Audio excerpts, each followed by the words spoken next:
Thank you, Jen. I'll take a motion to close executive session and to reopen the public meeting. Is there a motion? Trustee Golio, second trustee O'Donnell, all in favor? And we'll open the public meeting. Meeting will come to order. We'll start with the Pledge of Allegiance to the flag and a prayer by trustee O'Donnell.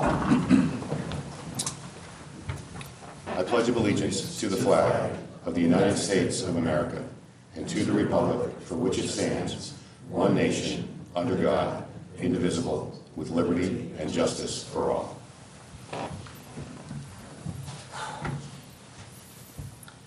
As many know, this is my last meeting. When I first started, I kind of wondered about having to do a prayer, being a Buddhist.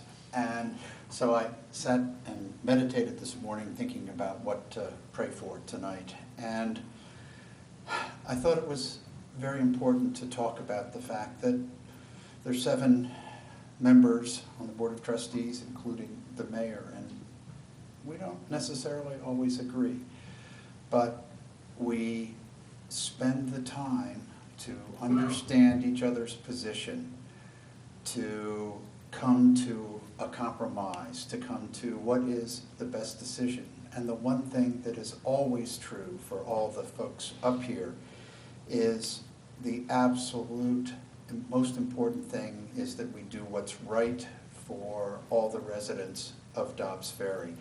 And my hope, and I pray for, that as the village goes on and the residents come, is to provide solutions as opposed to criticisms, and to help us in our decision making. So I thank everyone, and I thank all my board members. Namaste. Namaste. Namaste. Thank you, Jeff. Well done. Well, good evening, everybody, and welcome to the magical world of Village Hall. This is a regular meeting of the Board of Trustees for Tuesday, April 12th, 2016. It's nice to see you all here tonight. I think the agenda is pretty straightforward, but just a quick outline.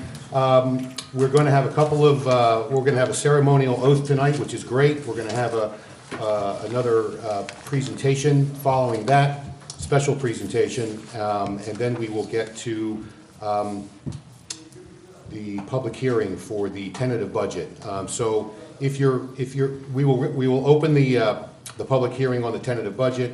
The village treasurer will give a 15-minute presentation for the benefit of the board and for the benefit of the residents. The board will probably have a few questions, and then we'll open up the floor for comment on the budget from residents.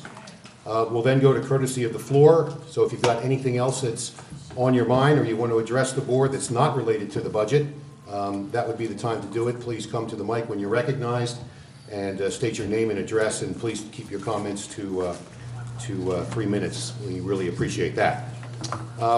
Okay, and then we'll get to matters requiring action after courtesy of the floor. So I'm going to make my way down to the microphone here for the first parts of this meeting tonight, so just bear with me for a sec.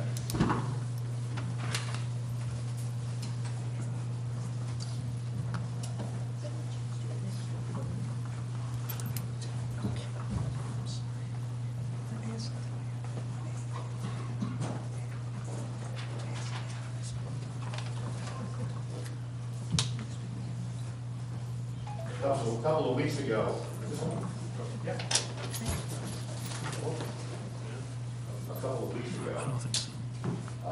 we introduced Charlene Delicato to everybody, who's the new incoming village administrator. And it's my honor, and I'm extremely pleased to be able to perform. It's not, is it? No.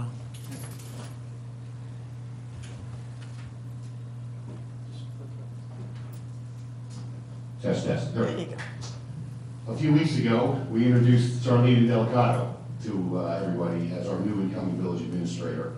And it's my honor tonight to officially swear in Charlene into her new post. So I'm going to ask Charlene to come and join me up here by the microphone.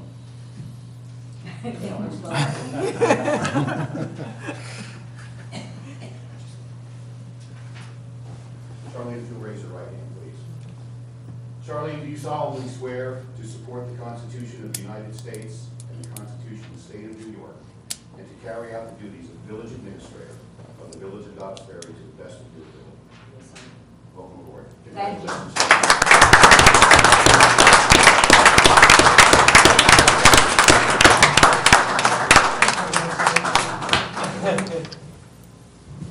Congratulations. Thanks. Congratulations.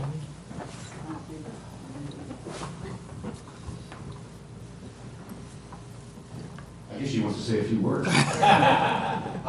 But I want to say a few words too. Charlene has already familiarized herself with the department heads and the staff and the budget, and no doubt, I know she's put a lot of work in her transition. You know, she's well into her transition into her new role. Her relevant and extensive background and experience in municipal law and municipal administration is going to serve the village of Dobbs Ferry and all of you residents very, very well for many, many years to come. Charlene, we're really happy to have you on board. Welcome, and we all look forward to working with you.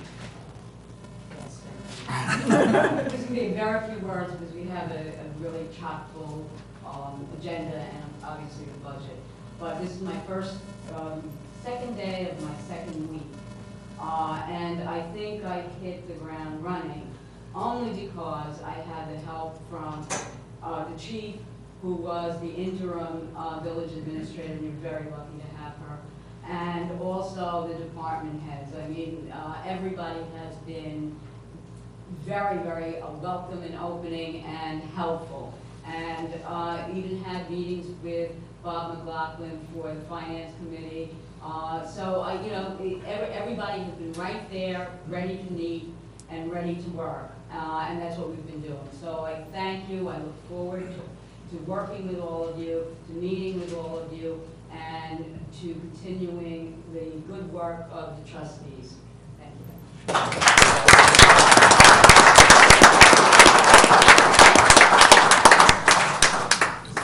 So you can take your seat.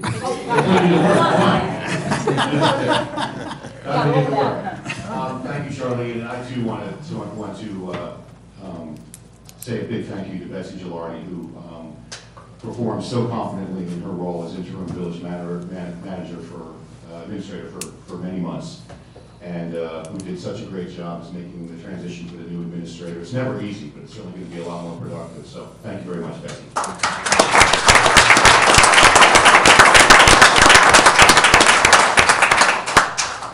Okay, we do want to recognize somebody special tonight, and I've always said that you know, a village's the health of any village is directly correlated to the number of people who productively give back to their community, who volunteer their time in productive ways. And as Jeff said here tonight in his great prayer, in his words of wisdom, you know, how we should really work as a community together in supporting and helping each other as opposed to criticizing. But Jeff is one of those people who makes our community so great.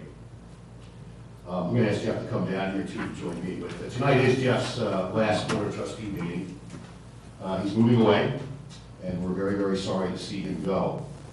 We're not sorry, however, for all the time that he spent living in Dobbs Ferry, raising his family, and giving so much back of his time to the community for over 23 years. Jeff's been an excellent trustee. He's brought to the board a different but very reasoned and well-thought perspective on every matter. He's been a great liaison to the Energy Task Force, the Historical Society, the library, and even before he was on the board, he was a very active participant volunteer on these and other committees. He's also worked and given a lot of his time as a community liaison to some of the village's important institutions, including places like Children's Village, which do such great and important work for the youth, underprivileged youth that are in our community or from outside of our community, and who come from really, really tough situations. Of course, as many of you know, Jeff also spent many years on the Board of Education as a trustee, as a vice president, and then as a president of that organization, and certainly did an incredible job, as all of the Board of Education members do, and everybody over there, helping to make Dobbs Ferry schools the best in the nation. Jeff is a special person. He embodies what it means to volunteer and unselfishly give one's time back to their community. Because of Jeff O'Donnell, Dobbs Ferry is a better place. Jeff, we're going to miss you, but we wish you and your family all the best in the future. We want you to stay in touch, and we want you to visit. Oh, absolutely. And the board wanted to present you with this certificate of appreciation. Pretty awesome picture of Jeff. It must have been when he was in the movies. But this is for you, Jeff. A small memento of our appreciation. But thanks very much for everything you've done. We're really going to miss you.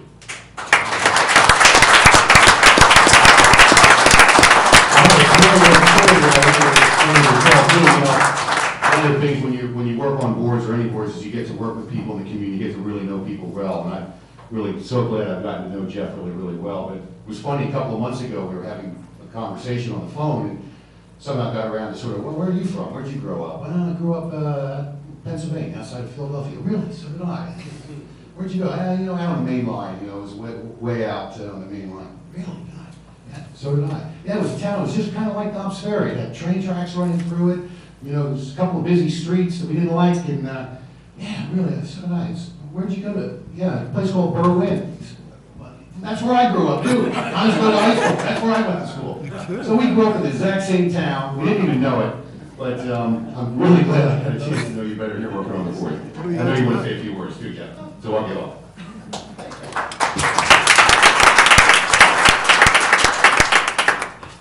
I really want to thank the village employees who have made my time here on the village board productive and have a chance to understand and to learn.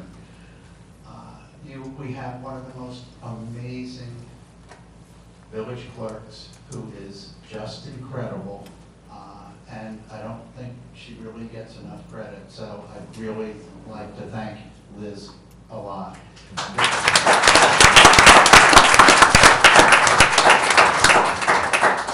I'm very thankful to Betsy, who just did an incredible job as an interim, but even before that, we sat on safety committees at the schools and things.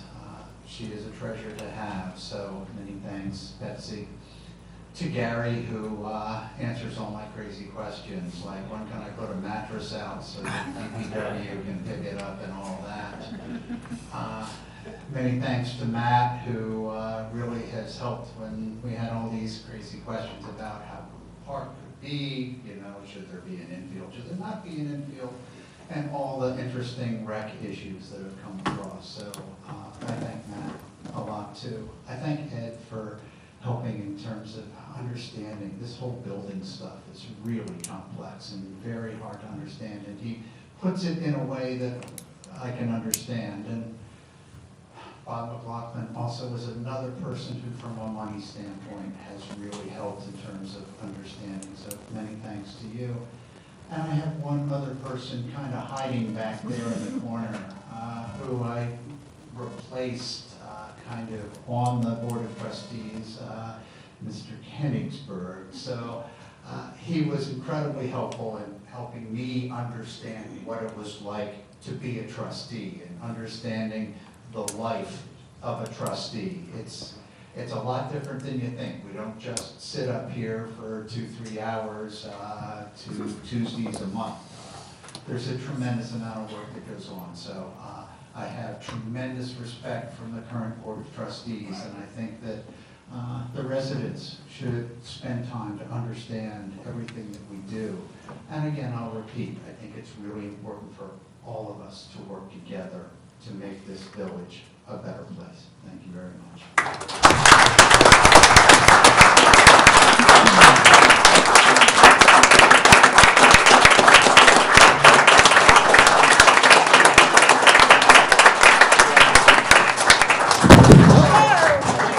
That's a great accent. Beat you to it. Beat me to it.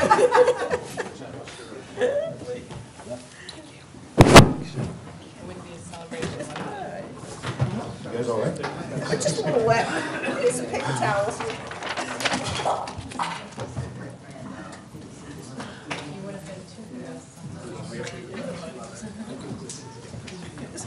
Sorry about that, guys. No, that's right. It's good luck. Swimming pool, design. Okay, great. That's a good way to start. Baptism. Moving on. I'm now going to take a motion to open the public hearing on the tentative 2016-2017 village budget. Is there a motion? Trustee Golio, second. Trustee Corrales, all in favor? Jeff, you there? Okay, that passes with 7 ayes. So we're going to start off tonight with a presentation by the village treasurer, who is going to present to us, the tentative budget for 2016-17. We will take the presentation from Jeff, and then Jeff, afterwards, the board will likely have some questions for you, and then we're happy to take any comments or questions, any concerns, what have you, from the residents regarding the budget after that. So, with no further ado, I'm going to turn it over to Jeff Tudor, our village treasurer. All right, thank you. Okay, so, excuse me, tonight, we're going to take a look at the 2016-17 tentative budget for the village. In basic terms, budget is a plan put together by the village for the next fiscal year. The plan is an attempt to anticipate the expenditures and revenues for that year. In general, the expenditure side of the plan does not have to be exact. In fact, it can be amended and changed. The difficult part of preparing a budget comes on the revenue side of the budget. By far the largest revenue source for the village is the tax levy. The levy is a fixed amount determined at the beginning of the year and cannot be changed. Additionally, New York State has created a tax cap that limits the amount of revenue the village can raise via the tax levy. And with this in mind, there was a lot of hard work by several individuals, in addition to myself, to prepare a tentative budget that, once again, stays below the New York State tax cap. And I want to thank former interim village administrator Gilardi, all of the department heads, the Citizens Budget Committee headed by Bob McLaughlin, and village administrator Indelicato for their input into this budget process. And together we have prepared a tentative budget for the general fund and library in the amount of $17,988,433, which is an increase of $193,606, or 1.09% over the current budget. There were a lot of tough decisions to be made to keep the increase this low. And going forward, it'll be increasingly difficult to maintain such a low increase in the current tax cap environment.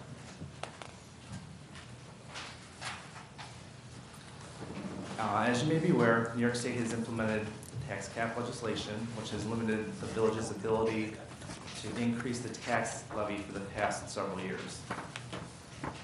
The village's allowable 2016-17 increase under the tax cap was limited to a 0.12% levy growth factor and a tax base growth factor of 0.45%. Meaning the village can only increase the levy by a total of 0.57%, or approximately $70,000.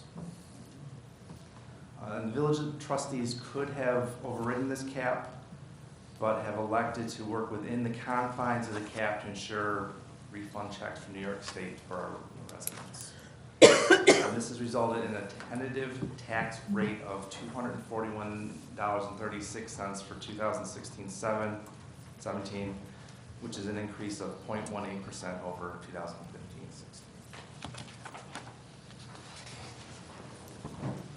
And the village continues to work hard to keep the tax rate as low as possible for our taxpayers. In fact, we continue to have one of the lowest tentative tax rates in the Rivertown villages.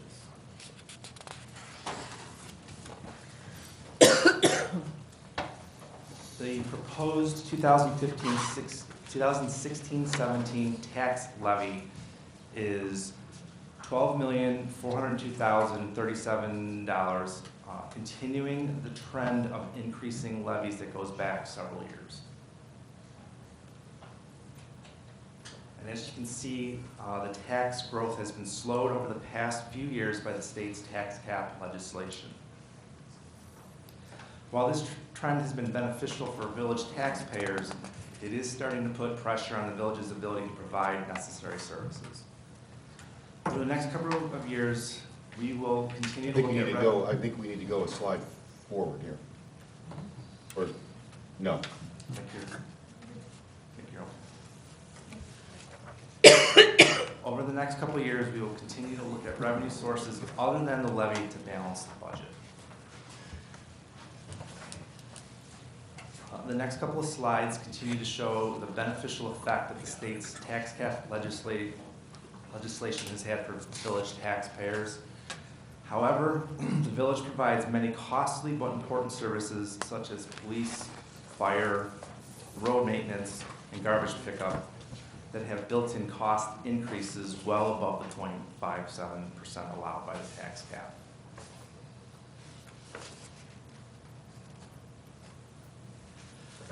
The proposed tax rate for the 2016-17 fiscal year is $241.36, or a 0.18% increase over last year. This results in the average taxpayer paying an additional $6.85 for the tax year, or 57 cents per month on their village taxes. When you look at this slide, you should note that the village's tax rate per thousand is significantly lower than either of the school districts within the village, and we work very hard to provide the best services to our taxpayers at the lowest cost possible. Now for some good news. For the first time in several years, the taxable assessed value increased. It went up $197,683 for 2016-17. There are a number of reasons that this can happen, including construction, property sales, and exempt property coming back onto the tax roll. Taxable value determines how the taxes are charged to the village taxpayers. As Rivertown Square and other downtown projects go online, we anticipate the village's taxable value will continue to increase.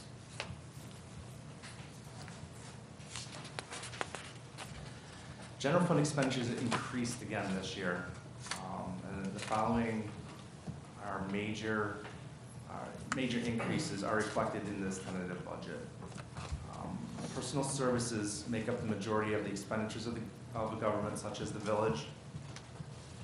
This budget proposes an increase of approximately $545,000 for personal services, of which the predominant factor for the increase is the settlement of both union contracts at an approximate rate of 2.35% over the life of the contracts. The cost of many employee benefits are based on the percentage of payroll, and as such increased year over year. Additionally, we anticipate that the cost of health insurance will increase again this year. However, at least for the near term, we anticipate retirement costs have stabilized, and we estimated an increase of $157,000 for benefits. There were some major decreases reflected in this budget as well.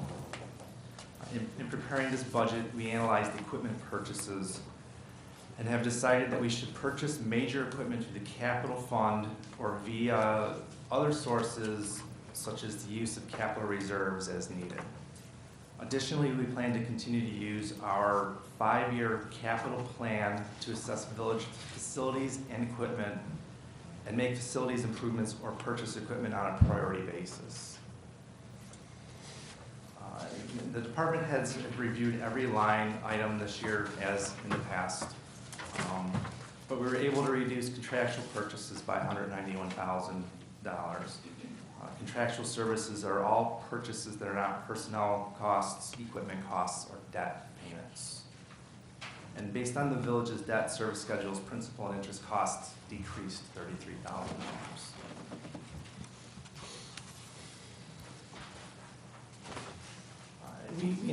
Excuse me. We anticipate that for this budget, retirement contribution rates will level out. However, depending on state mandates or requirements, this could continue to trend upward in the future. The good news is, in general, new hires will be enrolled in Tier 6 of the retirement system, which requires additional contributions from employees for their entire career. Excuse me. And a longer time to be eligible to retire. This in turn translates to a much lower contribution rate for the village. For the upcoming year, we do anticipate a continuation of the trend of healthcare costs upward. However, we have continued to try to contain these costs to the village by getting an increased employee contribution towards healthcare to retirement by new employees. And as I mentioned earlier, personnel costs are the main expenditure of a government. This is because government does not create a product, rather it provides a service to its residents. As such, they account for 67% of the village's operating expenditures for the year. This is followed by contractual purchases at 20% and debt service at 13%.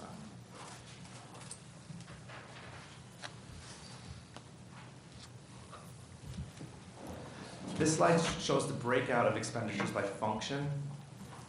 The village is charged with maintaining the health, safety, and welfare of our residents. As such, the costs associated with public safety and transportation are the largest expenditures for the village. Public safety includes police and traffic, the building department, and the fire department. Transportation includes street maintenance, snow removal, and garbage collection. Combined, these services make up approximately 30% of the budget for 2016-17. Unallocated benefits also make up 25% of the budget. These are followed by general government support, which includes the administration of the village at 15%, debt service at 13%, and the library at 5%. The other 12% of the budget includes areas such as the parks and recreation.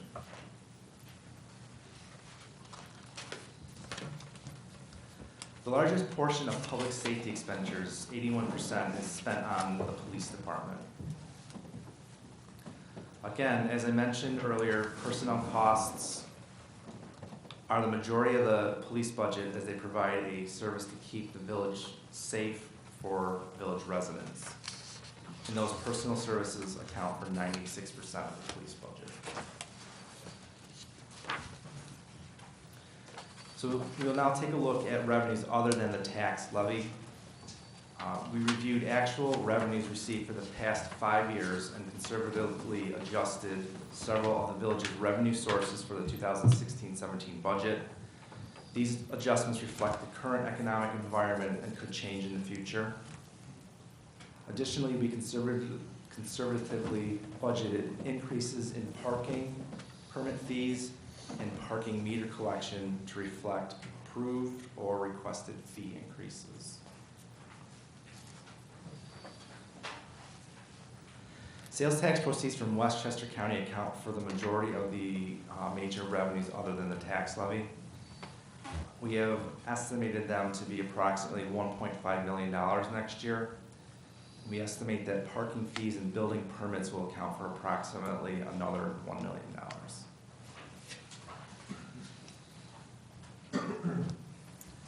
This slide compares the major revenues other than the tax levy to the total expenditures of the general fund.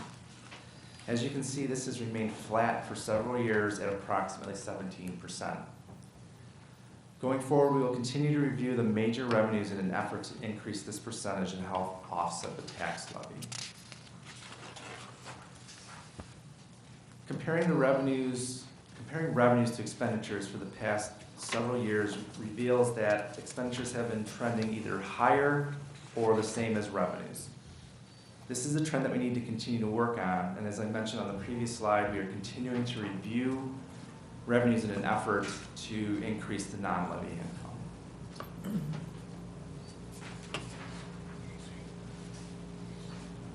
The next two slides show the breakout of the average village resident between the taxing entities within the village.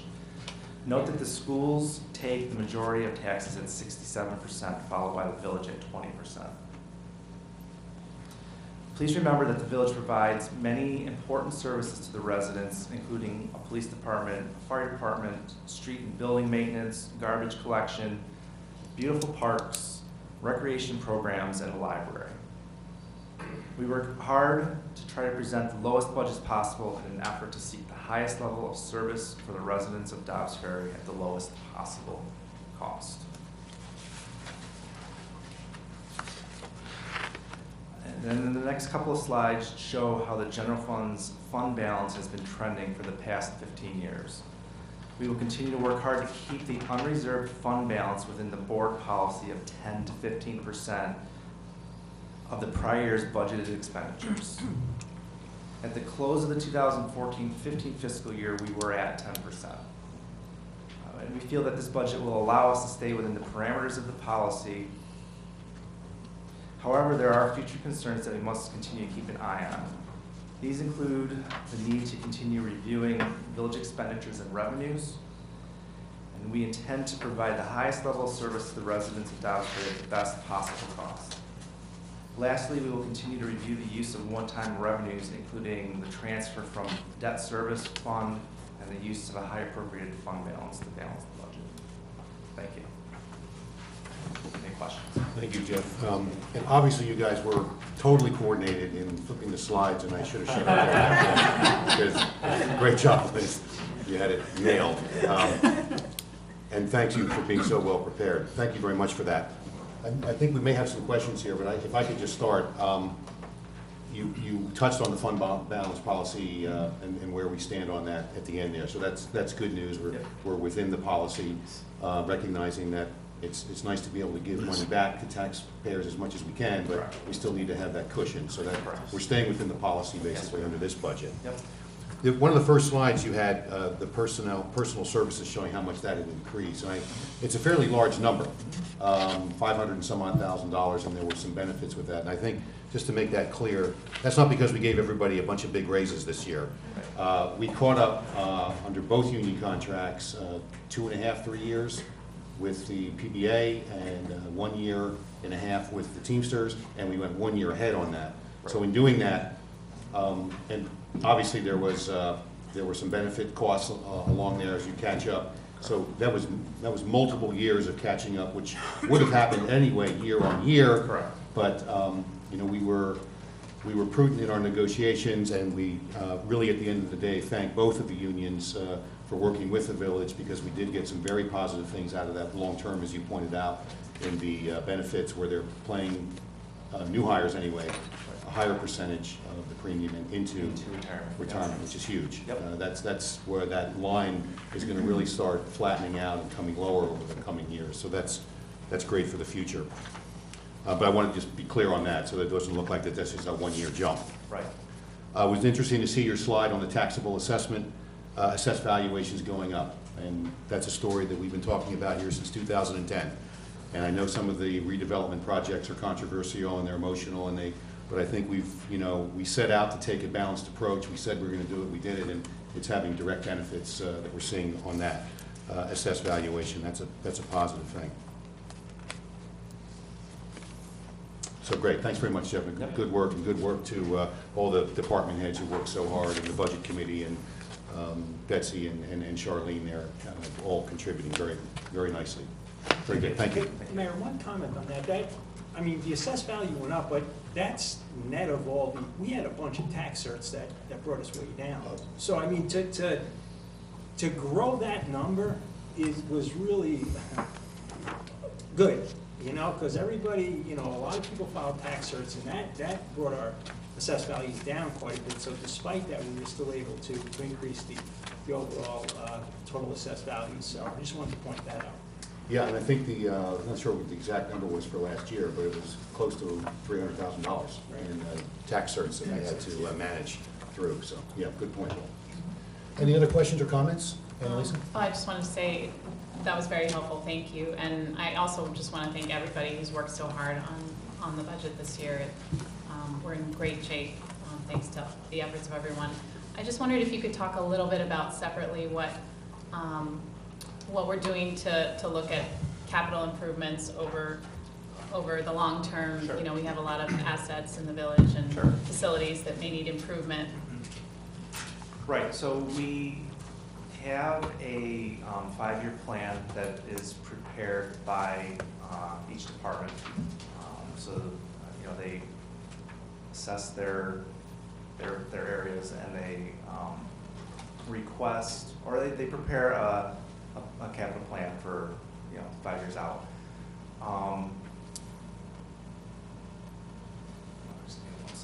Actually, I can speak to that, if that's Sure. okay, Jeff? Yep, absolutely. Okay. There is a 5-year plan that has been looked at in the sense that, as Jeff said, there are department evaluations of what they need. Being the new kid on the block, what I would like to do with the, at the pleasure of the board, is to take a holistic report aspect to it and make sure that we're looking at everything together and making priorities, because it's never worthwhile to just fix things as they come along. So we're going to look at each department, set up priorities, but most importantly with recreation, having a recreation fund, what we can do and what we've started to do prior to my getting here is have an assessment, a status report done of all our buildings, and what has to be done, what should be done, what would like to be done. And when we get that, then we can look to see what is the priority, what are the safety issues, address those first, obviously, and then go into, you know, the goody stuff. But right now, that's been started.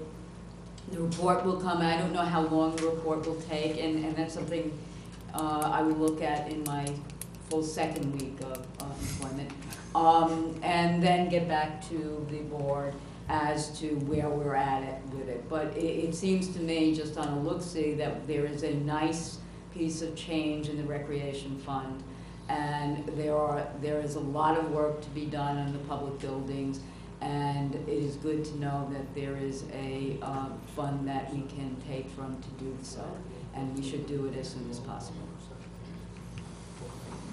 Great, I would add, I think, as you said, a holistic approach, so we're certainly going to have a major initiative over the course of the next whatever to look at the recreation facility specifically, and that is the Embassy Club, the Gould Park buildings, and the Memorial Park building. The ambulance building we have some issues with as well has already been looked at. But we have equipment needs as well, so that'll be all part of it, the fire needs, the DPW needs, et cetera, and we'll look at that holistically. And as far as the recreation fund, you know, that's not part of the operating budget, and that again is a product of the redevelopment that's been done, specifically where developers, as a condition of approval, depending upon the size of the residential project, will make contributions to the recreation fund. It's a segregated account. Was set up many years ago. Only recently, though, has there really been any significant money in it. Again, a testament to, you know, a lot of the things that have been happening here in Dobbs Ferry the last couple of years, and it's at a point where it's really a significant number now, which is great. And as a community, we need to work up a plan to invest that money, which is great. So thanks for that. Thanks, Jeff. Good question, Alice. That's really important. Sort of in parallel in the long-term capital planning. I just want to point out that due to the budgeting that we've kept under control, I think many citizens got checks. Is that correct, Jeff? That is So you want correct. to touch upon that a little bit? Yeah. Well, that's why we wanted to stay underneath the cap again this year, to ensure that the residents receive their refund checks from the state. And is that going to be going on for the future as well? Do you know? I mean, is that every year? I mean, is this... Looking for a guarantee. No, I mean, is this... Don't answer that. I don't want to put you on the spot, but I mean, is this a program that the governor of the tax freeze is... It's not... It doesn't have a sunset period on it, as far as you know? Well, 2019? Okay. It's at least one more year, as long as you stay within the requirements. Right. Okay. Vin, can I, and look, right, I mean, it's nice that the state tells you, hey, try to keep your levy at 0.57%, and, you know, we come in at 0.12. It's not like the state says, here's how I'm gonna help you, right? I mean, they still give you mandates, and they push down costs on you that you have no control over. I mean, we have a smaller workforce, right? And you see our health benefits going up and everything, the cost of that, so it's not an easy thing to pull off. So really, between the budget committee, Bob, all the department heads, really Jeff, everybody working together, this is not an easy thing to pull off year after year when close to 40% of our taxable properties are exempt. Yeah. So really, hats off to you guys for all your hard work, and we really appreciate everybody working together to get this done.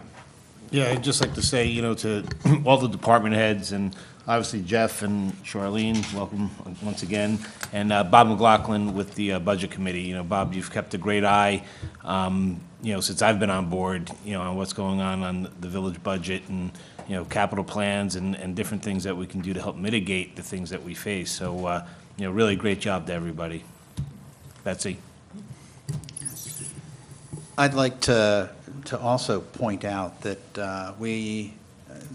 being green produces green. The Energy Task Force and the village have put together various programs, including the street lights going to LEDs to, the cost to light them is significantly lower, but the fact that you have to maintain them about once every 20 years as opposed to once every 1 to 2 years also makes a significant difference to our budget. And the village has worked very hard to get grants to do things that will save the village money and therefore the residents money at the same time that we're being good for the environment. And I really think that that's a very important thing that's been happening. Yeah, just reiterating, everyone has done such a terrific job, and how they're able to keep it under the tax cap, again, as Bill said, with 40% of our village not being taxable, and the services that we provide to the not-for-profit community. You know, it's quite amazing that it was done, and we're going to look at ways to deal with that.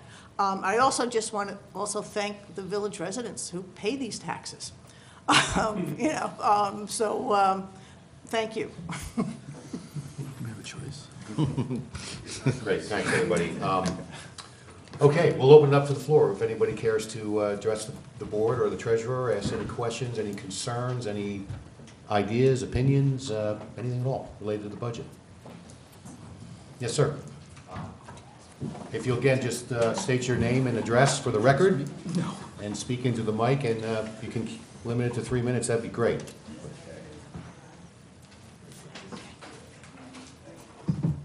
Hi, my name is Richard Haber, and my wife and I and our son live at 32 Cedar Street in Dobbs Ferry.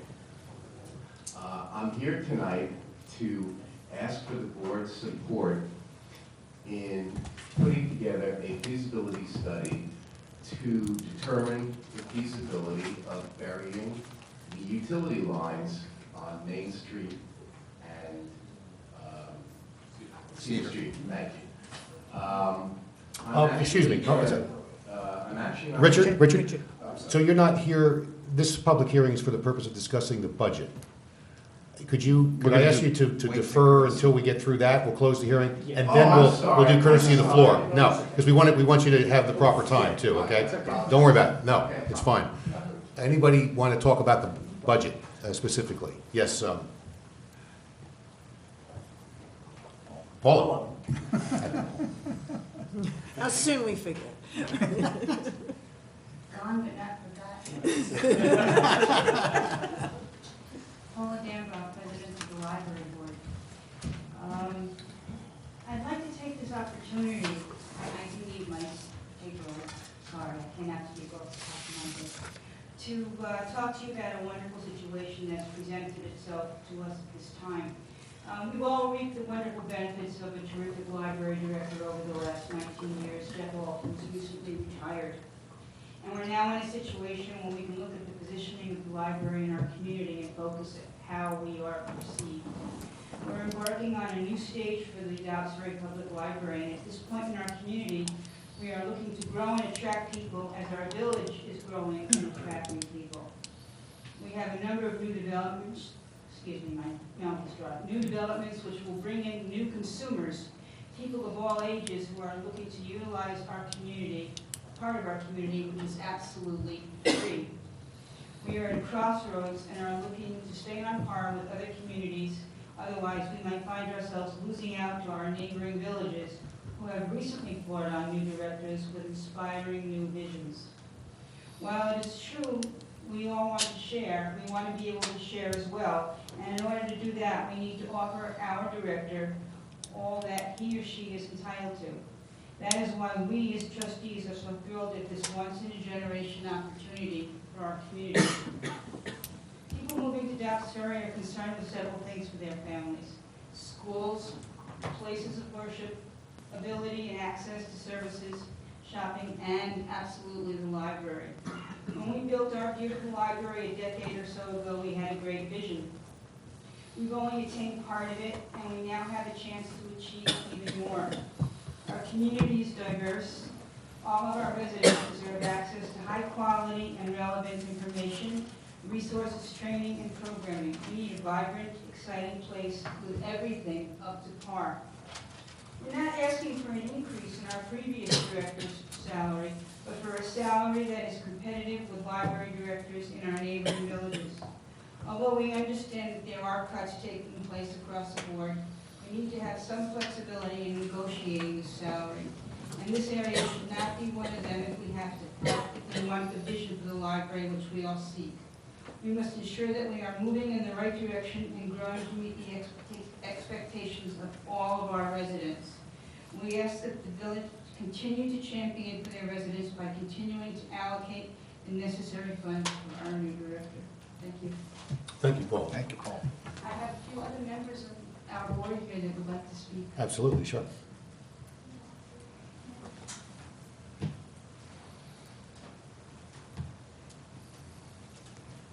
Hello, Maria Nigro, also a library trustee.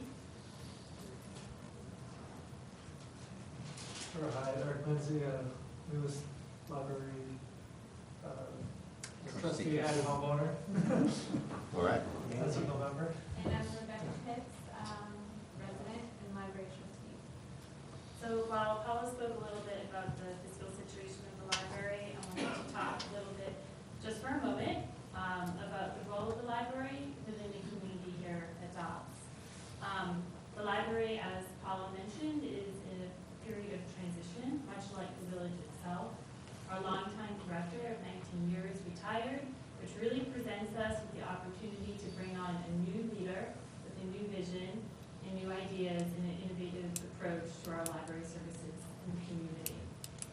In today's world, this is something I almost feel it's unnecessary to say, but access to information is essential, right? And educational resources for all ages is more important than ever. There was an article recently in the Atlantic. I brought copies. I'm happy to follow up and send you it. Talks about the role of the library within towns across our country, much like here in Dobbs Ferry. The article points out that a visit to the library reveals the real heart and soul of the town. The library is not just a place where we store our books. It's more than that, right? It's someplace where you can remotely check out a ebook on your device. It's a place where a child can enroll in a high-quality music class, someplace where a resident can access technology, where freelancers can take a call in a private meeting space, and yes, it's also where you can borrow a physical book. It's critical for the library to continue to grow along with the village.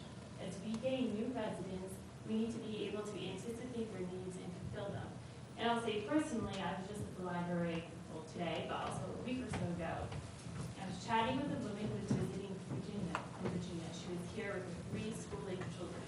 She's a physician.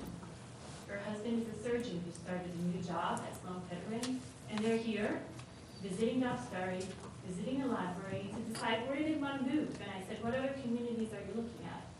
Rhinebeck, Mamaroneck, Ardsley, Irvington, and Dobbs.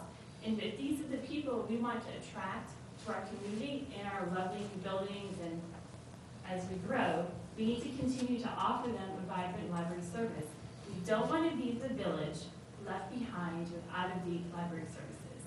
So I encourage the board and our taxpayers just to keep that in mind, that as we plan for the future, we can't forget the library. It's not what it was 20 years ago. It's something new.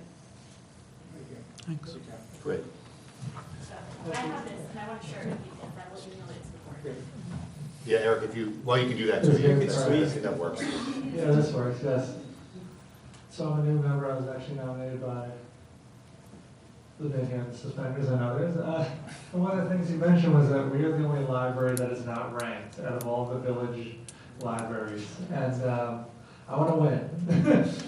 I have a 1-year-old son, and I want to have the best library service that we can have. I lived in the city for 8 years. I was spoiled with the New York Library. I only lived a few blocks from there. I lived in, Brooklyn, right near the Brooklyn Library, and our library, while wonderful, it could use stepping up in some of its services. And as was mentioned earlier, I really think the library is the figurehead of all of this wonderful village that I was so excited to move into with my wife and my 1-year-old. So I would just reiterate that statement that we have to not forget about it, and we also have to make sure that when we're hiring a new library director, that we make sure that we offer a salary that's commensurate with the leadership that we want to have for the library. It's really like hiring your #1 CEO in effect, You want the guy who will hit the home run. Or the girl. Or the girl. Sorry. The guy or the girl who will hit the home run. Speaking as the only male member of the board. Exactly. You want the individual who will hit the home run. And the only way to get that is to have that in mind. That the library is much more than something that sits at the end of the block, So that's all. Thank you. And I just want to add, thank you all for listening to us tonight. If I can get a little bit closer to the microphone, because I know everybody wants to hear you. I was disheartened when I saw the proposed budget for the library, because really this is the time, as Paula said, maybe once in a generation, that we could really move our library forward. We're in the process of starting a search for a new director, and we're looking at both, well, we haven't pulled the list yet, so we will look at both internal and external candidates within civil service guidelines. And we're really excited about, our vision for the library. And, the budget cuts, of course, we understand that there are going to be budget cuts, but they seem so extreme on the library, and it's just heartening as we move forward in such a positive way with our library right now to be facing, and to be honest with the residents, the library, it will not continue to operate as it is right now with the cuts that are on the table. I mean, we'll have to look at even decreasing hours, and that's just so unfortunate when this, like Maria said and outlined, there are so many positive things that our library can be for the community. Thank you all for listening to us tonight. Thank you. Thank you, guys. Really well presented. Thank you, Paula, for your leadership. And I know Betty Gilmer is sitting here as well and has been a real big part of where the library has been so great in the past and where it wants to go. And Maria and Eric and Rebecca, you guys are just really great. And, I wouldn't characterize this as extreme. I know it seems extreme, but everybody has to share. We all have to share. And I would look at this as an opportunity. Now, Paula's come in, and Betty, a couple of times. I met with you once, but more importantly, you've met with Jeff and you've met with Charlene, and you guys need to develop a plan. And what you're talking about is incredibly exciting. So I would ask you just to work on that plan. You need to get some details. You need to present some details. You have time to do that. And this board and the treasurer and the village administrator, I guarantee, will work and support you. If you've got a plan that makes sense and you've got the revenue side of it, which is a lot of what you're talking about, there are things that you can offer. This board is not afraid to take action and spend money and invest. So we're here to invest with you. You know, you gotta work through what you've got now, but you have time to do it, I think.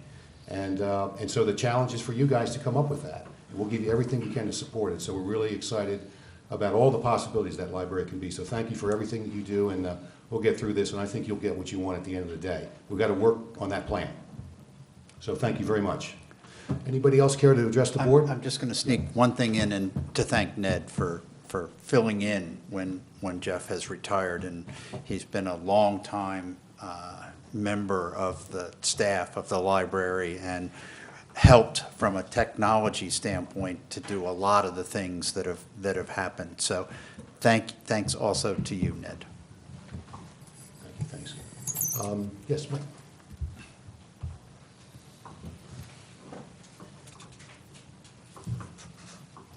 Mike Merrill, 32 Walnut Street.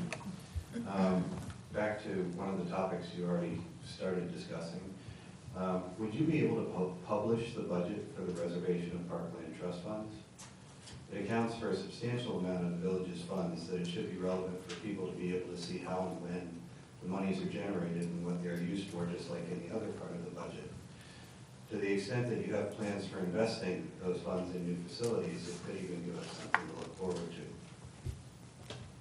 Yeah, Mike, that is not a part of the operating budget, so we won't really address that tonight, but I'm very, very happy to give a full overview. We'll get a full overview of the current status of the fund. It's a segregated account, what do we call it? The segregated recreation account fund. So let's just be clear, we're talking about the same thing. Okay? So we're happy to give a full accounting of what monies are there now, where they've come from. And we have expended a great deal of monies over the last couple of years, we could go through each and every one, which we have done, which we have announced, which we have presented to the public, which we have discussed, which have involved improvements to fields, improvements to buildings, improvements to programs, improvements to open space, which have involved public partnerships, public-private partnerships with citizens that have raised money, with the school, helping with fields and other things. Very happy to give you detail on that, yeah. Because it's a great story, so we want you to know about it. Because each of them is approved here. Yeah. One at a time, unlike. Well, we also talk to the Recreation Committee about it. We don't do anything without their input. Now, in some cases, we haven't agreed 100%, but we've taken their input. Most cases we have, I'd say it's probably 99.9%, but we don't do anything without running it through the Recreation Committee and getting their. There are much smaller pieces of the pie that we discuss every year in public, and then we've got this large chunk that we leave on the side and refer to, but don't actually give. That's part of the capital plan that we were discussing. Well, we do, actually, we do give a lot of detail on There could be it. capital elements, there could also be maintenance elements that are included. Right, you can't do maintenance. in this. No, that's not true. There's no maintenance elements. You can make the argument that maybe they are, work on an open space as maintenance, but no, it's being done to enhance the open space. Right, I mean, We can have that discussion, but. Sort of to Charlene's point, whether it's with the buildings that are related to recreation or not, there still has to be a plan to provide maintenance on those buildings before, well, if you're budgeting, as opposed to reacting. Can be used in the rec fund for maintenance. Yeah, So stay yeah, alone. and that comes out of the operating, and yes, I mean, I think you've just seen the presentation, that is budgeted for, and the department heads budget for maintenance of buildings, that's in the DPW budget every year. Right, it'd be very helpful if people were able to see that, though. The recreation fund, Yes. yes, absolutely, yeah. Anybody else care to address the board? Yes, Bob?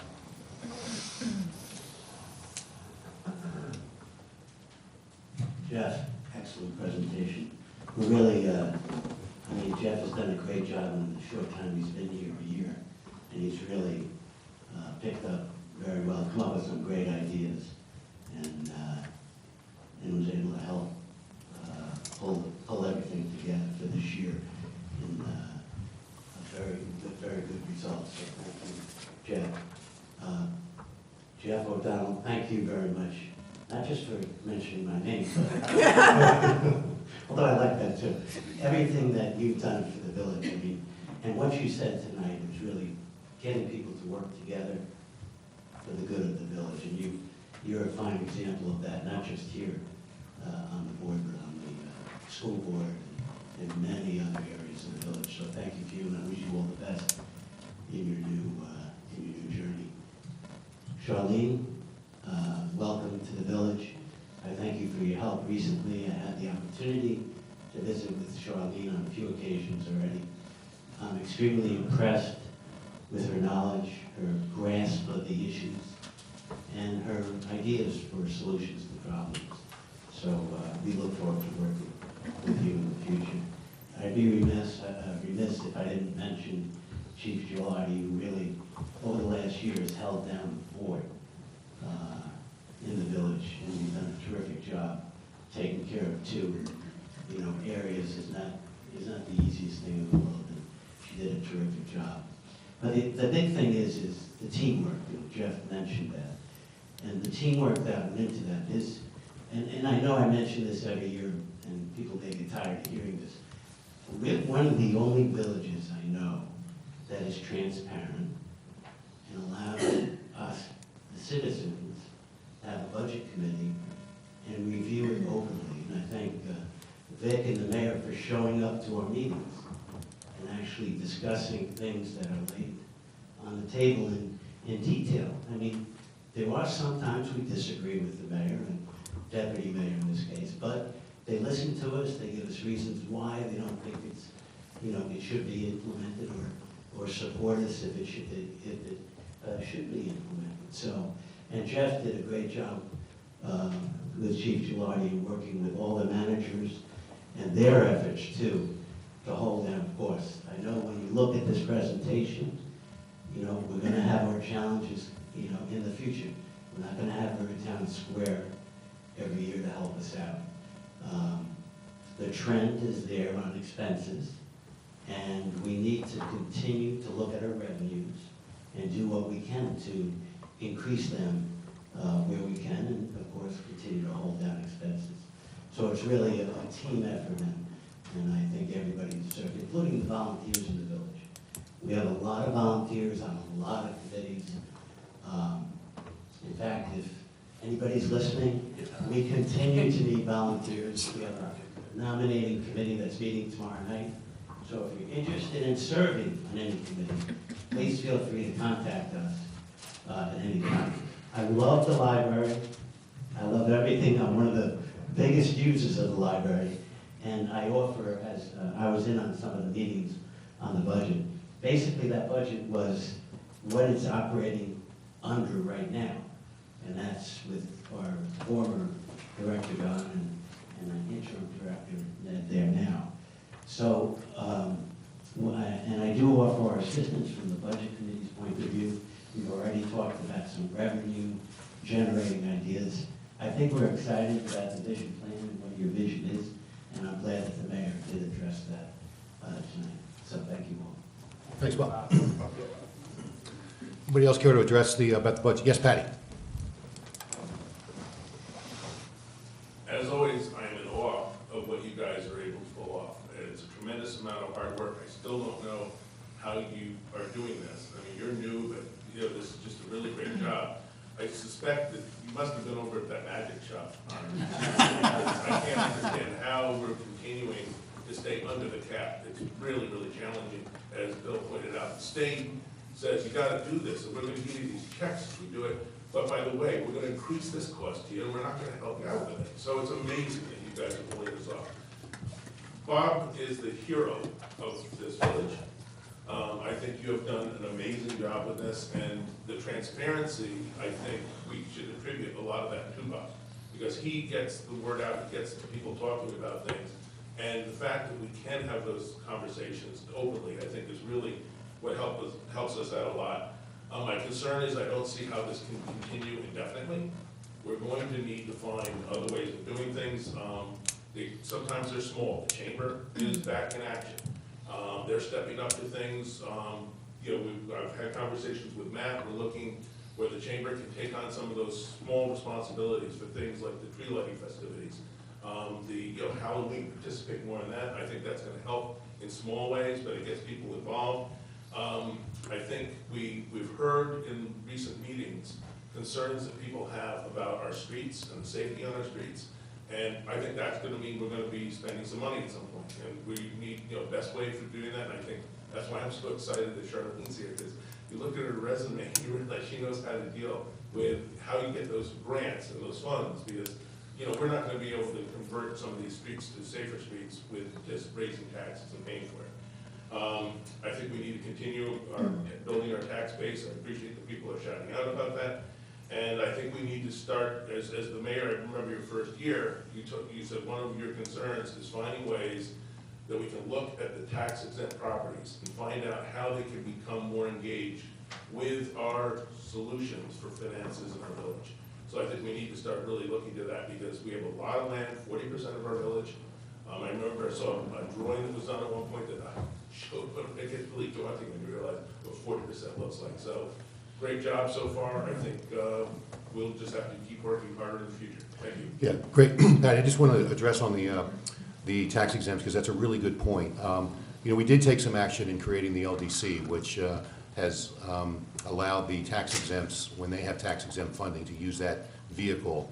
And there were opportunities, 3 opportunities that we've had one with Children's Village, one with Mercy College, and one with the Master School.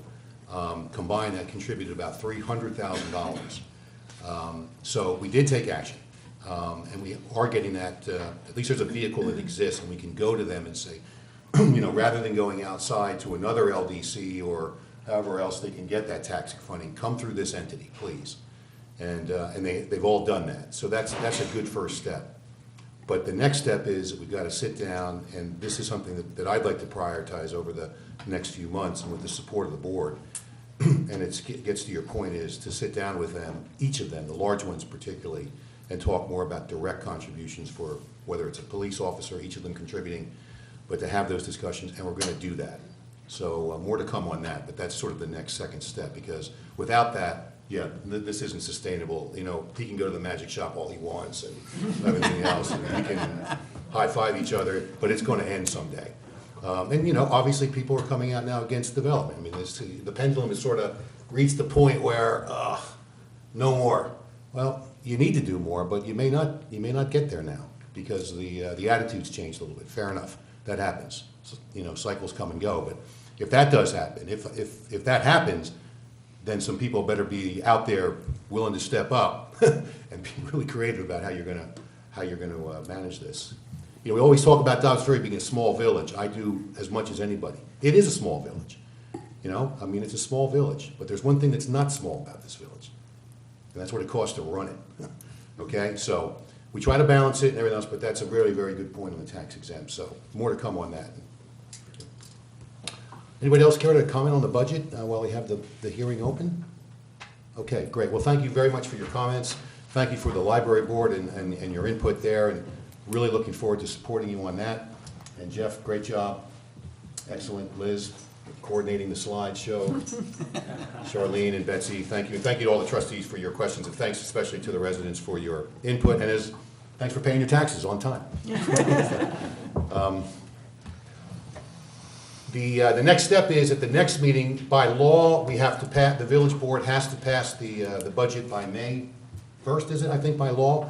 So we will officially, we'll still have a little bit of tweaking maybe, a little more questions, and then we'll come back at our next meeting on the 26th with the public hearing to present the final tax plan budget for 16-17 fiscal year, and we'll pass it that night. So that's our next step on the budget, and we'll keep you well informed, and the next newsletter will have a lot in it, and I'm basically going to steal from Jeff on some of the charts and stuff like that, but to present that more. And we'll put some, definitely on the recreation fund, I put a lot of detail on that already, and I'm happy to put a lot more, because that's a great part of a great thing that we have going forward that's going to be great for the benefit of the residents. I'll take a motion at this point to close the public hearing. Is there a motion? Trustee Golio, second Trustee Cassell, all in favor? That passes with 7 ayes. Okay, we'll move on to courtesy of the floor, and I want to ask Mr. Haber to come back. I'm sorry that we had to push you back there a little bit, but I know we had a little communication there, and you've got an interesting thing you want to present to us, so it's great. Does he have a slideshow? Did you bring a slideshow with you? Yeah. What was going on, so I enjoyed learning about what yeah, that's good. Good. What Jeff did, so it was really instructional. Okay, so how long do you need here? Okay, I'm going to try to do it in 3 minutes. Yeah, that's perfect. Excellent, excellent. If you need 4, that's okay. Okay. Is there a slideshow? You get right at the top. Just click, Yeah. yeah.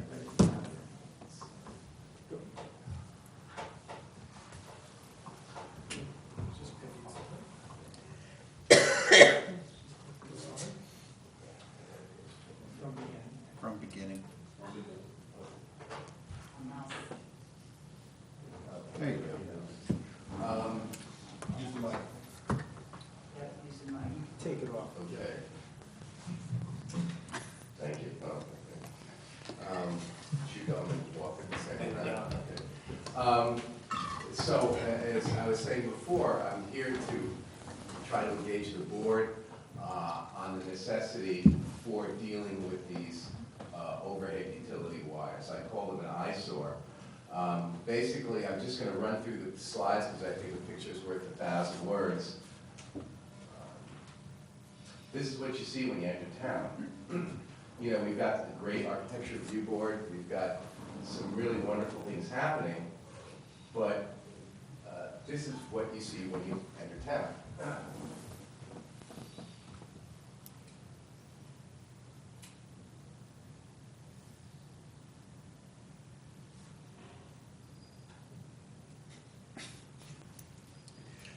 It's always amazing.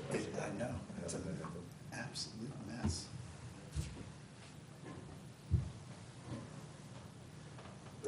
Brand new building there, yeah, yeah. And I guess they just try to disguise a little bit with that, you know, wrapping it up in that thing, but that's not Actually, I so, talked to. that's not so pretty either, is it? Yeah, I think that's temporary though. Yeah, that was I for think it's construction, yeah. so that they wouldn't take down the wires. Yeah, but. Oh, is that it? Yeah. But there'll still be wires there when the yellow's gone. I should really say success stories because these, I think only one of them actually. But Marinette. Marinette is the only one that's actually had its wires removed. The other ones were pretty much always like that. I mean, you know, people go to Terrytown because they like to walk around. The trees are a beautiful part of the downtown experience. Shade, the hot weather, you know, we've got the ever-increasing temperatures. Wouldn't it be nice to be able to walk under trees? Microphone. Oh, sorry, wouldn't it be nice to walk under trees? Sorry. Hastings. The Marinette buried their wires, and when I was in Terrytown talking to some of the people in the building department, an older gentleman said, well, you know how they did it.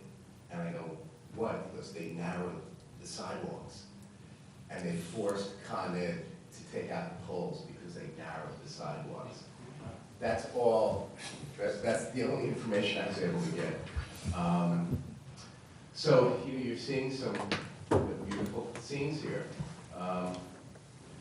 You know, back to Dobbs Ferry. You know, wouldn't it be nice? Yeah. So, what do we do about it, right? yeah. Do you have a plan for us? I wish I had a plan. Okay. Darn, I thought you were coming here with the money, Right. the plan, and everything. Well, I think every trip has to start with the first step, and I think what I think is important is to really understand the necessity for this kind of thing. Trees, you know, we're doing so much good work there that the architecture review board, they work on, you know, the text of a sign, the color, nuances of color, but you know, what good is that if you know you're really looking at that? You know, it's just in a way it reduces the effectiveness of what those boards are doing. So. I'm asking for support to put together a feasibility study for what to do about this. Now, I initially was talking about, well, we got to bury the wires. Well, that's a solution, but the problem is the ugliness of the wires. And, you know, I don't know if burying them is the only solution. I don't, you know, maybe brought down the sides of the poles. These poles are old. At a certain point, they're going to have to be replaced. Are there other ways of allowing trees to grow short of burying wires? I just have the questions. I don't know what the answers are. But I think I believe this is worth study because it's our town. It would be a nice place to make nicer. Totally agree. And Richard, thanks for taking the initiative. I think to be fair, Hastings and Tarrytown were built that, have been like that for a long time. Yeah. I remember going to Mamaroneck and meeting with some people there after they had done that project, and that was a huge project. It was, the village over many years has at times looked at burying the wires. And you're bringing it back up, and could be very timely to do that. It's always great when someone has a good idea, an initiative. Could we ask you, I could certainly support the formation of a committee, an ad hoc committee to look at this. Would you be willing to take the lead and maybe consider chairing something if we can get the right people together? Well, I think, I have a 10-month-old, but I think I could. Yeah, come on. Come on. I think I could get some time. Okay, we're not to put you on the spot tonight, but let's think about that, okay? Because I think you need to have a committee, and obviously it would need to include the village administrator, the DPW, et cetera, and then. The planning board has also, I believe, passed a resolution asking when it's appropriate for Sure, developments okay. to bury. So wires. there's Somebody from the obviously planning board support could probably within the help out, village too. and at the board levels to look at this. And there's really an interesting, we've had opportunities to do some piecemeal, but here's where you go again. I'll take 2 Ashford Avenue as an example. The original proposal some 15 years ago, or however long it was, included burying wires as a condition of approval. Obviously, that got off track. Stop and Shop, same thing. So there's those opportunities. So we need to, as part of this approach, be willing, there are costs associated with this, right?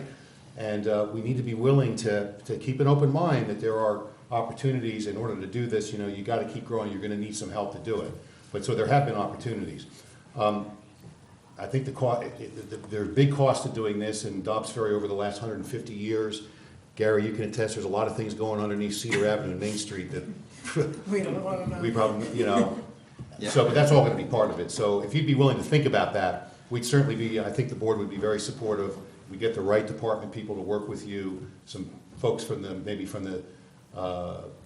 town that have maybe particular knowledge, but I really think our own people have that.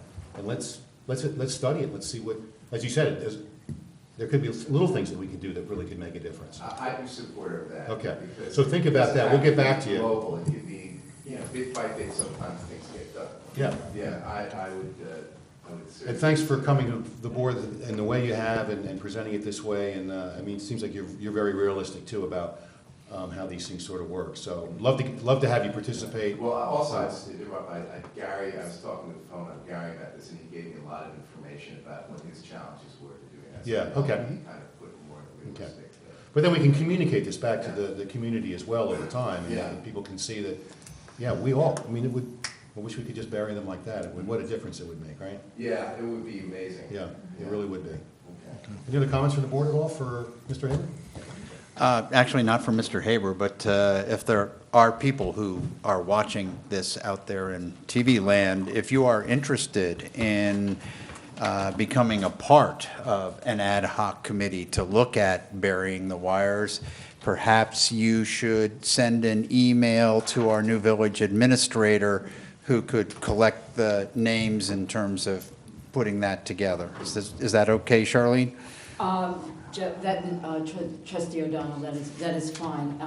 I believe that with Mamaroneck, when they buried it, they did it through CDBG funds, which I don't know whether they're available, because there was the main strip, and that's how they did it. And yes, they may have narrowed it, but the money did not come from the town or the village itself. The second aspect to it, and Gary had brought this up, was the dual pole. There are many, many dual poles. That adds to the not pleasant look of the wires. And Liz just mentioned the fact that when Verizon comes in, the extra wires are just left there.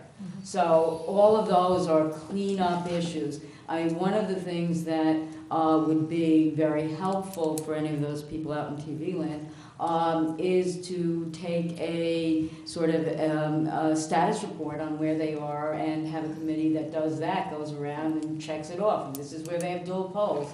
because Gary, from what I can see, is inundated with work that has to be done rather than counting Con Ed polls. Although that's a very necessary aspect of going to Con Ed and said, why?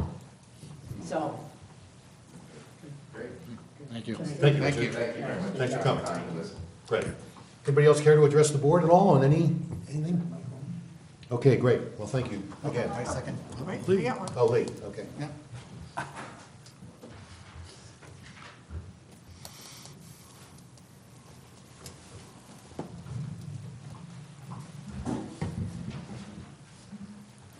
Good evening, Mayor and trustees, Lee Constantine Stanley. I'd just like to say congratulations, Charlene, and welcome to your new position. And I'd also like to ask the board, if you would consider a bench at the waterfront in honor of Paul Golio, at no cost to the village. The funding would all be done through donations. If so, then we'd submit a formal proposal. In order to make courtesy of the floor in public hearings more efficient, the following are some recommendations. A sign-in sheet for sequence rather than random selection. A visible timer, and when it goes off, the speaker has 10 seconds to wrap up, rather than the mayor having to be distracted by being the timekeeper, and also to be fair to all. Public hearings should be either 5 minutes or a choice to sign up for 2 minutes or 5 minutes, thereby creating an average. Electron would also be helpful. Another option would be to allow a second round at the end of the evening if the meeting finishes at a designated time and there's time left. I will submit these for your review. I'd just like to say a special thank you to you, Trustee O'Donnell, for serving the village. Your dedication not only as a trustee, but your enthusiasm serving on other boards and committees, encompassing children to seniors, signifies your genuine concern for the devotion of the welfare to all the citizens. I wish you health, happiness, best wishes, and you will be missed. Thank you. Thank you. Thanks, Lee. As far as the bench you mentioned, Lee, did you say that would be through donations? Yeah. You know, you might want to consider, I mean, that would have, the Friends of the Waterfront Committee have a plaque program for benches, and you might want to consider that. Be a nice way to, you know, the donation would go to the upkeep of the park, and that would be a good thing, and Paul's name could be on a bench, and so think about that, okay? That might be a good avenue for you on that one. Yeah. Marie McKellar. Marie McKellar, and I guess there is a dollar amount required on that, I think, for, you know, you get a plaque. There is, I I don't- can't I remember. don't know what the number is, it's a number, so you have to figure out if that works for you too, but certainly be supportive of that. Thanks for your comments. Okay, yeah, okay, Mike.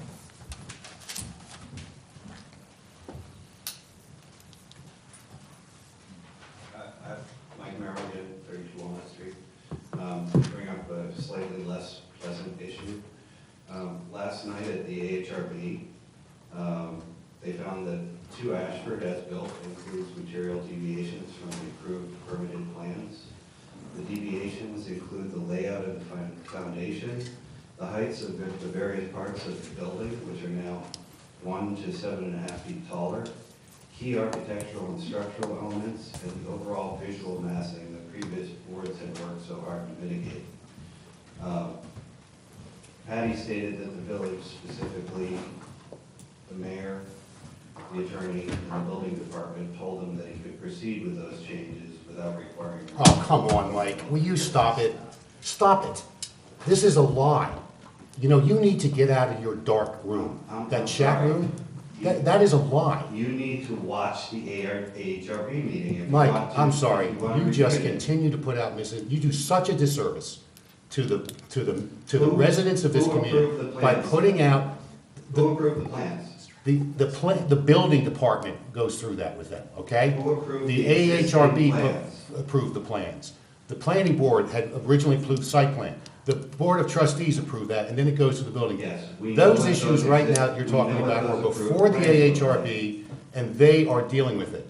But not once, never, has anyone said either the mayor, any board, or the village attorney, what you just said. It's a lie, you're spreading a lie, and it's never been said. I asked who the village was. Yes, You said 11,000 people. the mayor, the board of trustees, No, I the said village attorney, and the building department. no. Mike, why don't you just And finish was up? sitting there. This is why, just finish up what you're gonna say.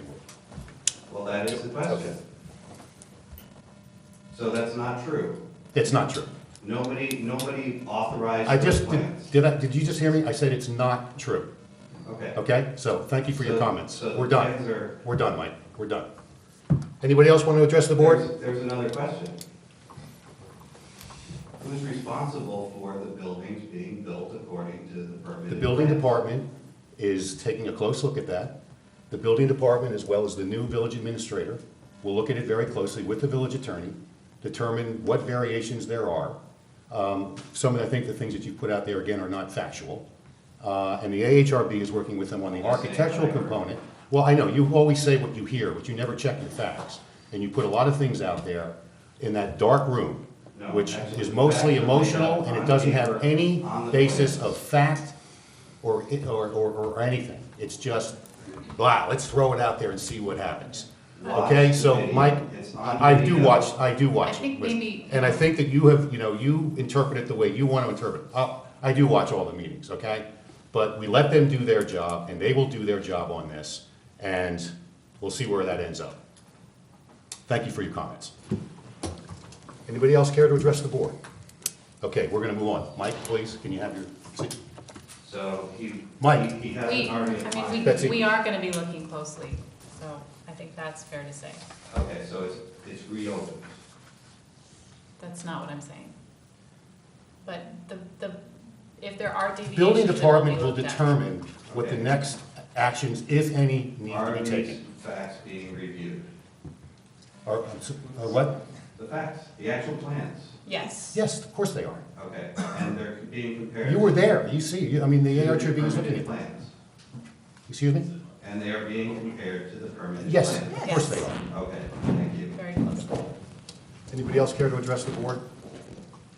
Okay, we'll move on. Thank you for your productive comments and those who get involved productively and really give their time back to the village. Something that Jeff talked about a lot tonight, and it's unfortunate that we have, misinformation that's spread. Unfortunately, we have the technology now through the internet and blog rooms and this and that to spread out anything we want to say. And it makes it a little bit harder to do this job, but we get through it. And we just need to be careful that the facts are out there and only the facts. Okay, I've blown off a little bit of steam there, so we're gonna move on. Moving on to matters requiring action. Action item number 1 is a consideration of a resolution, a motion to adopt a resolution approving rate increases and other benefits to non-union employees and department heads. This basically, and I might lean on Charlene, just a little bit of background here, but essentially, this is a resolution which would affirm the contract conditions that we've agreed with the union workers, both the PBA and the Teamsters, as well as a resolution which the village has traditionally done, what we agree with the non-union workers in terms of year-on-year salary changes. We've also extended to village staff as a matter of fairness, and we keep everybody on the same page. So that is essentially what this resolution does, is it authorizes and ratifies those agreements, and I'll just give a little bit of detail. This will be with the local 456 International Brotherhood of Teamsters and their collective bargaining agreement. It also stipulates that this will cover the period June 1, 2014 through May 31st, 2017. So we're going a year ahead. And it approved the stipulation of agreement that was held at a meeting on March 22nd, 2016. It does confirm that whereas the village board has decided to apply the same changes in terms and conditions of employment contained in the agreement with the Teamsters to the department heads and non-union employees. These changes will supersede the terms of the employee handbook only as specifically set forth below, and the handbook will be modified accordingly. I'll just give you a little bit on that.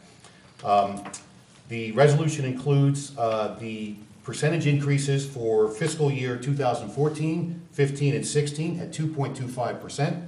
We've already publicly talked about that and noticed that.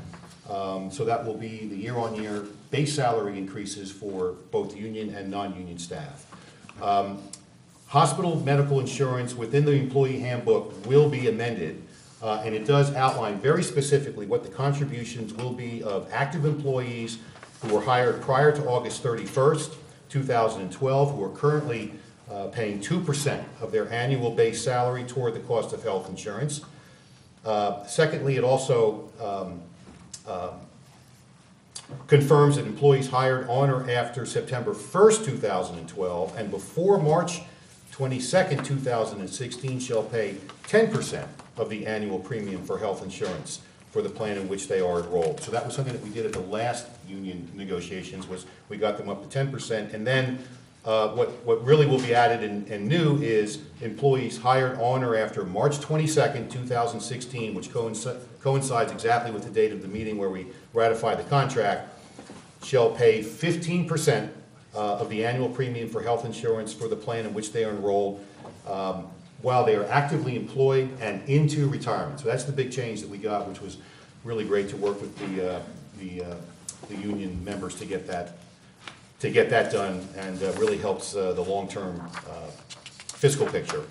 So that's basically it. That's what we're considering tonight. So this sort of makes it official for both the union and the non-union staff, and that's kind of where we're at. Did I miss anything there, Charlene, at all? Or? Okay. And Mayor, this Any is... questions or this is- comments? I'm sorry. No, go ahead. Yep. No, this is all, these increases, Jeff, are included in the budget this year, right? They're accounted for. Great, okay. Thank you. Any other questions or comments? Okay, great. Then, based on that, then I'll take a motion to adopt a resolution approving the rate increase and other benefits for non-union employees and department heads as outlined in Resolution 2016. Trustee Russillo, second. Trustee Golio, discussion? All in favor? Great, that passes with 7 ayes. I'm still riled up, I'm sorry. Okay, I'm better now. Action item number 2. We're crazy to do this. You know, why do we do this? This is just part of the job. Action item number 2. Long travel day. Consider a motion to authorize the execution of a sewer easement for the benefit of the village from the owners of 82 Belden Avenue. Mayor, I can give a brief update on that. Any property interest included in an easement needs to be approved that is either given to the village or given from the village to anyone else. This is a property at 82 Belden, which is right by the Ardsley Country Club Golf Course. They had approval for a new single-family home, tear down and rebuild. Probably about 50 or 60 or 70 years ago. I'm not sure Patty Steinschneider did this, but maybe. They built the house. They built the house on top of the sewer line of the village. The village cut across the property instead of going around the right of way. So the sewer line's under the house now. We need to the property owner's relocating it, and we want to formalize this, that we actually have an easement to go across their property. They've offered it. I think the sewer line's done now? Not yet, almost. Yeah, we're waiting for this. Well, yeah, we need for the approval for the village. We have been going back and forth with the lawyer on the easement, but we need a motion for the board to approve the easement so we can access the sewer line should we need to repair it in the future. That's it? Any questions? Okay. Any questions on the board? Okay.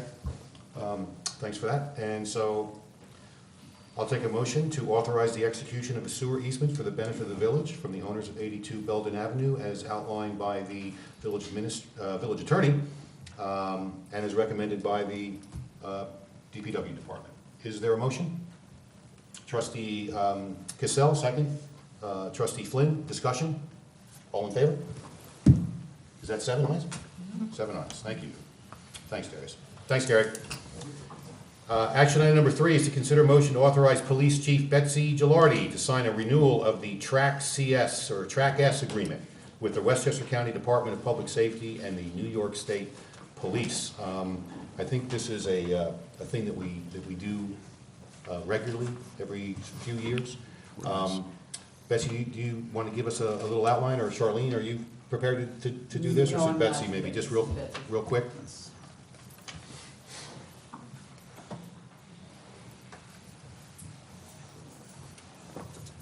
Okay, TRAX is a traffic and criminal justice software. It's provided by New York State Police. It's run through the county police. We and I am a county to obtain that information from the county into our computers. So when basically the guys are out, they run plates in the cars, they run criminal checks in the cars, that information comes to us through the county, through the state.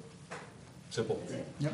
We're not spending money here on this either? Nothing. Okay, great. Something like that. Thanks, just so we know what we're doing here. Okay, so as recommended by the police chief, is there a motion to authorize the chief to sign the renewal for the Track S agreement with the County of Westchester? Trustee O'Donnell, second trustee Golio, discussion, all in favor? That passes with 7 ayes. Thanks, chief. Action item number 4, consider a motion to schedule a public hearing to consider increasing the parking meter rate to $1 per hour. This was mentioned in the village treasurer's presentation tonight. One of the things that we have looked at, we do look at the revenue side. We're very careful about that. One thing that we are considering, and before we adopt the final budget, is to increase the meter rates from 50 cents to $1. Mayor, that this was also recommended by the parking management workshop. This was one of the points in that. Excellent. Thanks, Donna, for that. Obviously, we try to balance, the business interests, the residents' interests who live downtown, and the overall budget that we have to manage through, and the challenges we've got. We can't, though, take this action without having a public hearing and taking comment from residents, so we want to do that. We did take some action on the commuter permit, waterfront fee some time ago, so this is part of that. So I guess we should do this, so we have to do this at the next meeting on the 26th, right?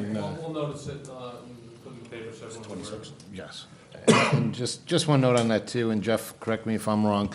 In discussions with the Budget Committee when this was being looked at, we did go around, I believe, at that point in time to look at the other villages and make sure that we were not out of line with what was going on. It didn't seem we were.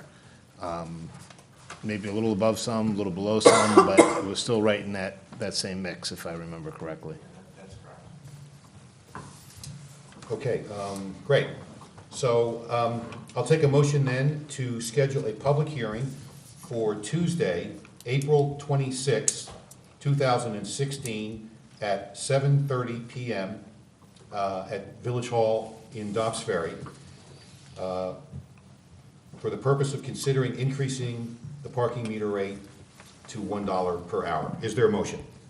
Trustee Golio, second. Trustee Cassell, discussion? All in favor? That's great, passes with 7 ayes. So we'll visit that on the 26th.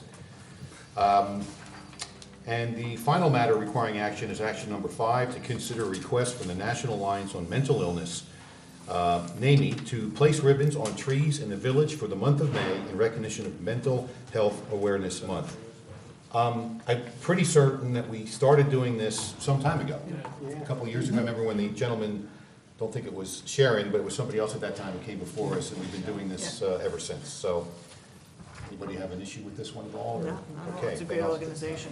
they really And are. I Yeah. would like to add that I asked Betsy and Gary whether those things are taken down right away, and they are. I mean, these people, this group is extremely diligent in keeping the village clean and in good shape. But when they have the ribbons on, obviously, it's a good recognition. Great, thanks, Charlie.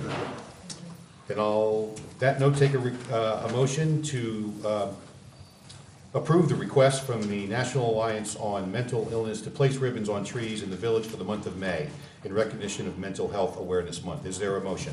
Trustee O'Donnell, second. Trustee Cassell, discussion? All in favor? Great, that passes with 7 ayes. And so we've gotten through all our matters requiring action. Good.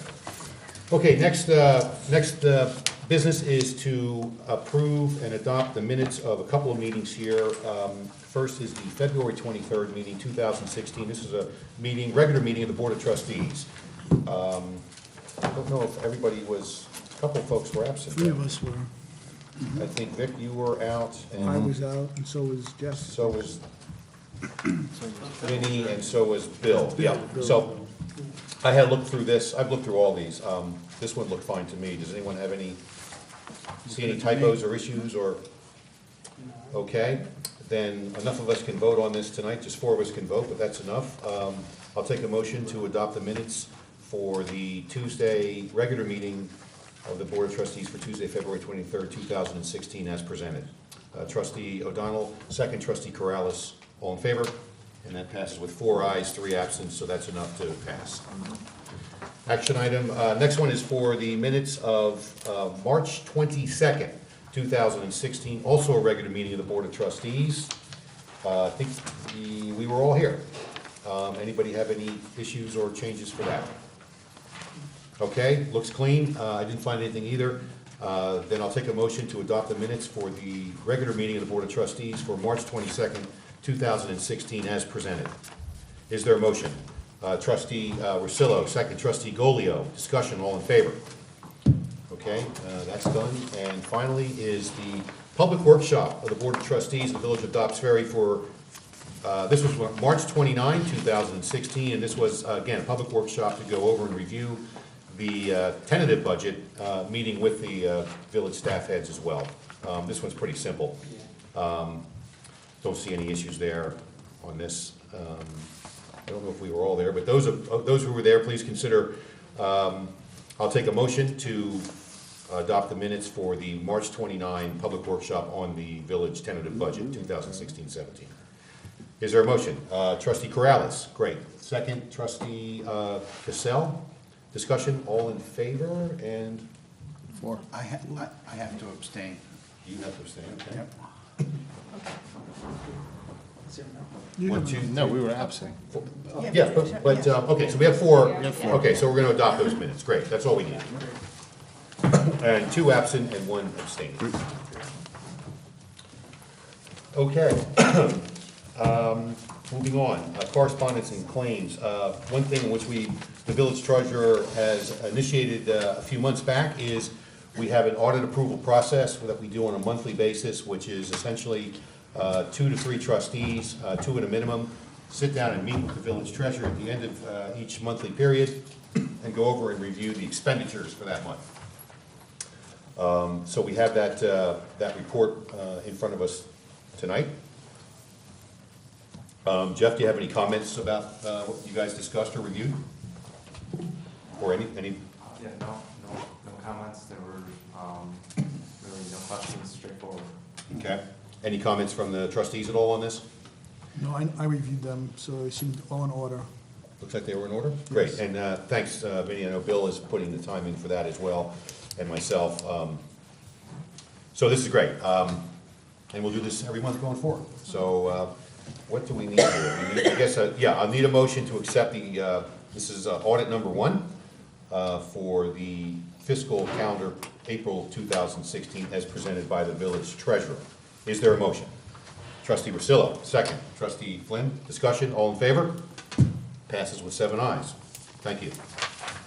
Okay, that's correspondence and claims. Let me just ask if there's any reports from the trustees. I'll start with Bill. Sure. Great, Mayor, I just wanted to make an announcement. Last Friday, I had the honor to attend the Westchester County Police Chiefs Association, where they were appointing their new board members. So I am pleased to announce that Betsy Gilardi was named the first vice president of the association in 2016. So congratulations, Betsy. Great job. Congratulations. Congratulations. Congratulations, Betsy. Thank you for that, Bill.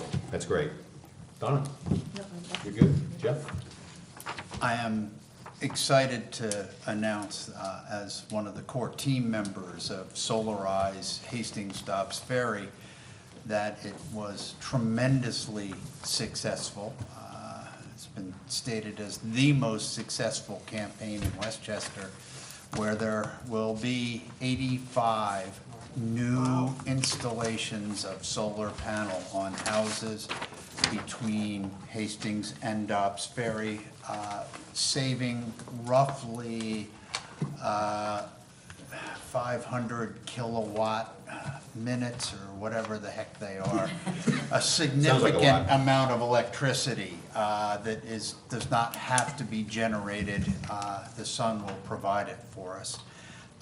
There is still ongoing work on commercial installations, and that itself will make significant decreases as well in terms of our electric usage as they come about. So lots of thanks to the people who put this together, Abundant Energy, energy or efficiency, I don't remember. Anyway, Nina Orville, and Nikki Coddington, who are the two primaries there. The core team consisted of Rob Barron, myself, and Patty for Dobbs Ferry. And in Hastings, there were two trustees, Dan Lemons and Nikki Armacost.